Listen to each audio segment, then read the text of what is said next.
Welcome back to the Sidebar. In today's episode, we're diving into the first 3 writings of Jeremy Brunansky on his blog. Our hosts just wrapped up a deep dive into these 3 articles. Here, your favorite AI hosts ask and answer the question, what if the thing you're complaining about is actually the secret to your best work? They look at how Frank Sinatra lost his voice in 1950, how he got it back and changed the history of music, and it's the exact strategy you need for your career. Finally, they challenge you to stop trying to auto-tune your life. It's time for a high-fidelity reset. Grab your coffee, tea, or wine, and let's unpack why you should read Brunansky's blog today. Welcome to episode 4 of the Sidebar. I feel like we get a warning label for today's deep dive. Oh. We're about to wade into the self-help section of the bookstore. Oh, that is it's a dangerous section. You know the one I mean, right? The pastel covers, the vague titles like live your best life, and usually a lot of advice that just boils down to, well, just be happier. Right, a lot of fluff, really not a lot of substance in that aisle. Exactly.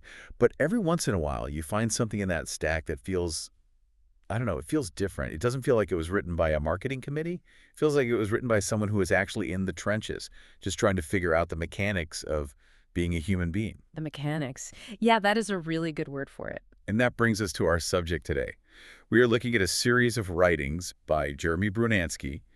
And if you just look at his resume on LinkedIn or his professional bio, you might think, okay, corporate leader, tech guy. Sure, because he's a certified Google AI professional. He's got over 20 years of frontline leadership experience.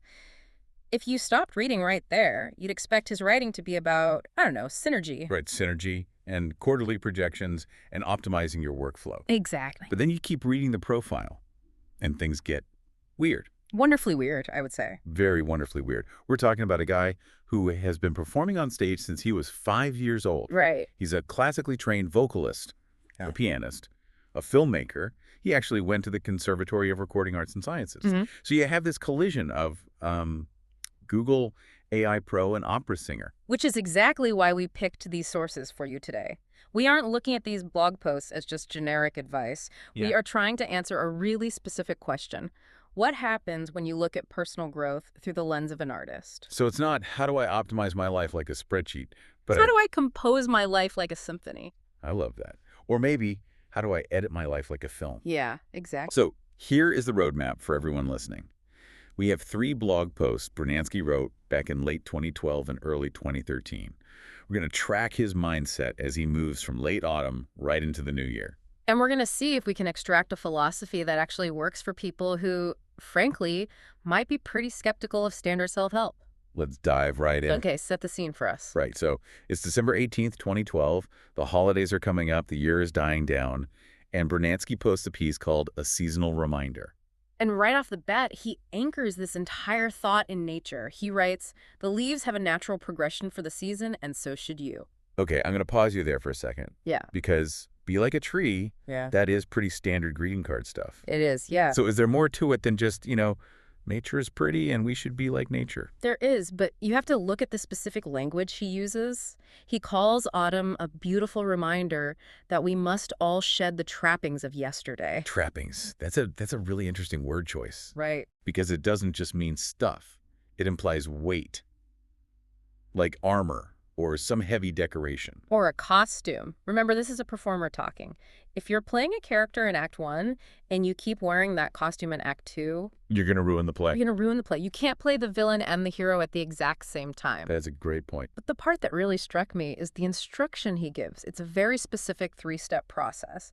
He says, take time, enjoy, then release. Then release. That's the kicker, isn't it? Yeah. I feel like most of us are really good at the take time part. Oh, sure. I might even be okay at the enjoy part. But the release, that is where I get stuck. I'm the guy who replays an embarrassing conversation from 2004 while I'm trying to fall asleep. You and everyone else. But this is where Brunansky's background as a vocalist is incredibly important context. How so?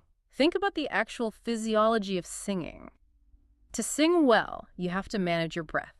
You inhale, you express the note, and then you absolutely must exhale and release the tension. If you try to hold on to the breath, if you try to hoard the air in your lungs, you literally cannot sing the next phrase. You will choke.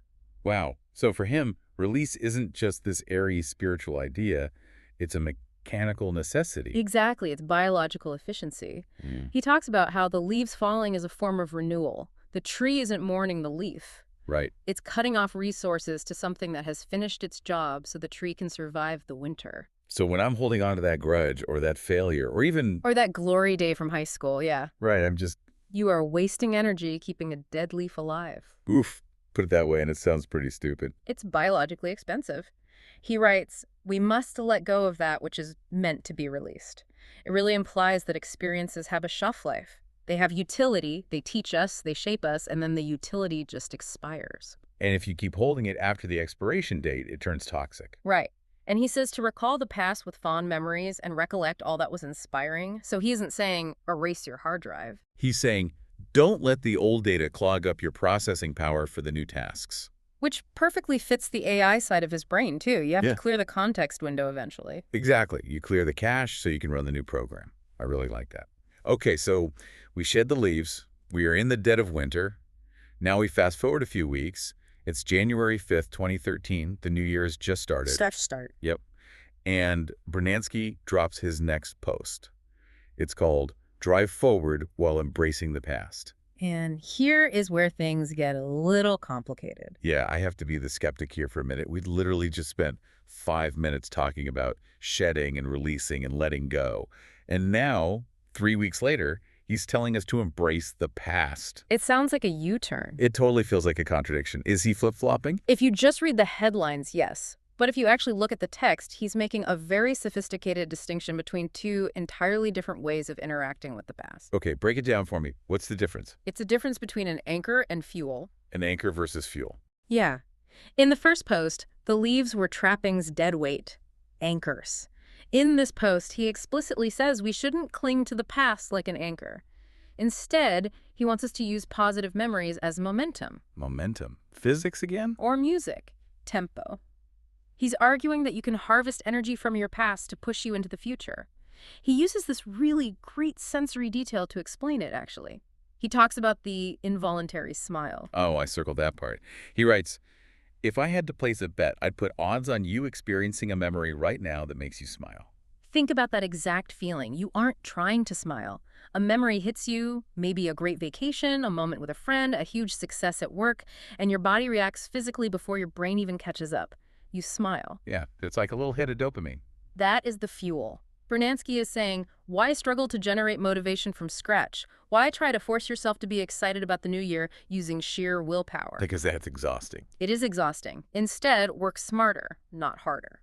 There's the business leader speaking right there. Efficiency. It is all about efficiency. He's saying, take that physiological spark, that joy you've already banked in your past, and use it to power your engine for the road ahead. He uses a driving metaphor here, too. He says it's okay to pull off the highway to look at the path and then cruise into something blissful.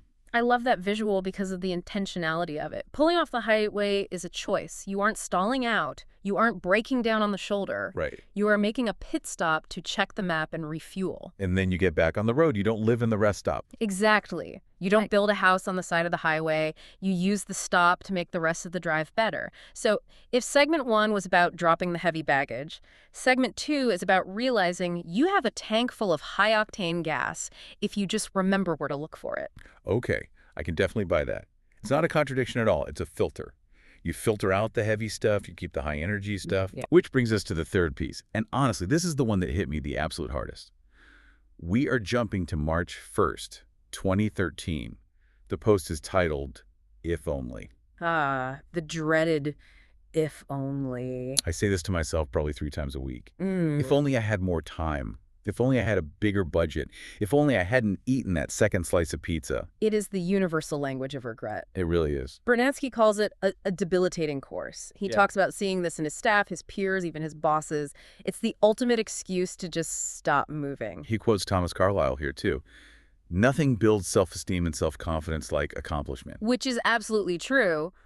But the if-only mindset prevents the accomplishment, so you never actually get the self-esteem. It becomes this vicious cycle. But the best part of this post, and the part that I think really justifies our artist lens theory today, is the example he uses.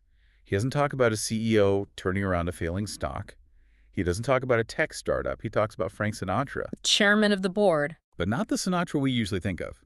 He takes us back to 1950. And I didn't know this history, actually. Apparently, Sinatra was just done. He was in very bad shape. And you have to understand the context here to see why Brunansky focuses on this. Brunansky was a vocal performance major.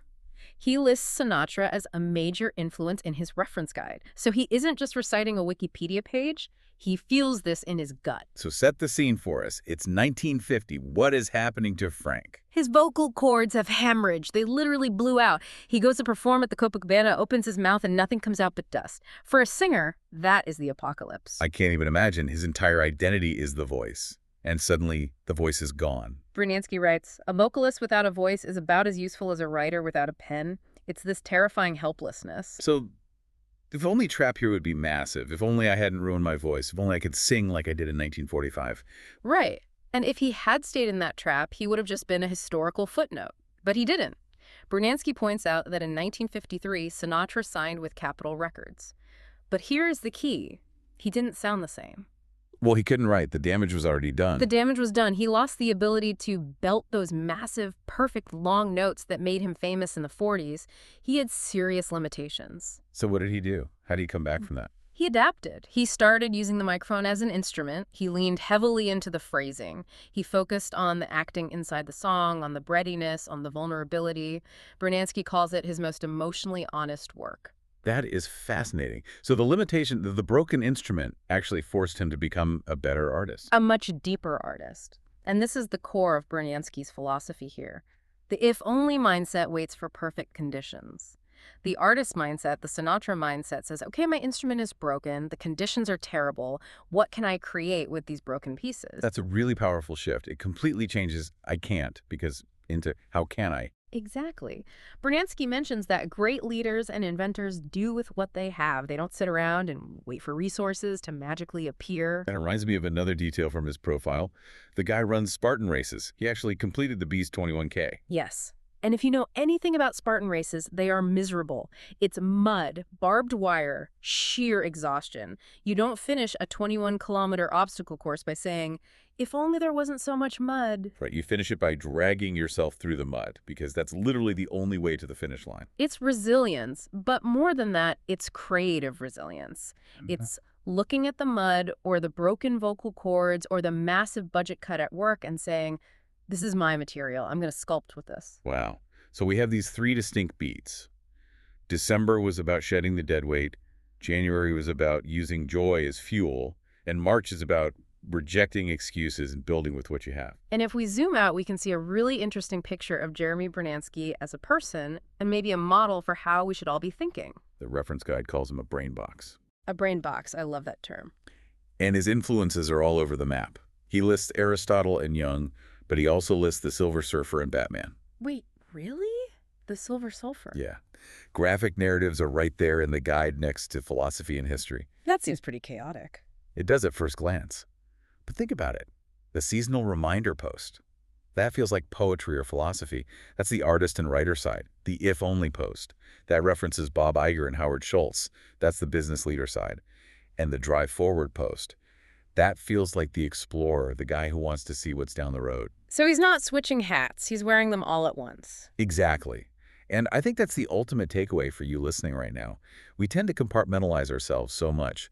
I'm a professional from 9 to 5. I'm a creative person on weekends. I'm a runner in the mornings. We fragment ourselves. Right.